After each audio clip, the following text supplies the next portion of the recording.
Warren Buffett is a living legend. 94-95 வயசு இருக்கும் நினைக்கிறேன். நல்ல சாலிடாக இன்னமும் ஆக்டிவாக எப்படி இன்வெஸ்ட்மெண்ட்ஸ் பண்ணுறாரு, எதில் இன்வெஸ்ட் பண்ணுறாரு, எப்போல்லாம் எக்ஸிட் பண்ணுறாரு, கேஷ் எடுக்கிறாரு. ஸோ நிறைய பேர் வந்து பீப்புள் ஆர் நிறைய fund managers they look up to Warren Buffett and take decisions. ஏன்னா வந்து ரொம்ப நாளாக சக்ஸஸ்ஃபுல்லாக பண்ணணுங்கிறதே ஒரு பெரிய விஷயம். ஆல்மோஸ்ட் ஃபார் எத்தனை வருஷம், 60-70 வருஷம். இன்றைக்கி அவர் 94 வயசுனா ஒரு உதாரணத்துக்கு சொல்கிறேன். நான் சொன்ன மாதிரி அவர் 4வது பணக்காரரோ இல்லை 5வது பணக்காரரோ இப்போது.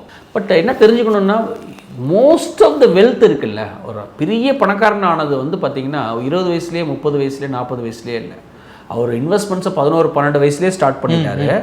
அவரோட 60வது வயசு வரைக்கும் பார்த்தீங்கன்னா அவர்கிட்ட ஒரு பில்லியனோ 1 பில்லியன் கீழே தான் இருந்தது. 1 பில்லியன்னா இன்றைக்கி 8500 கோடி. இன்றைக்கி பார்த்தீங்கன்னா அவர் மோர் தென் 100 பில்லியன்ஸ்க்கு மேலே வச்சுருக்காரு. மேபி நிறைய கோடி வச்சுருக்கலாம்.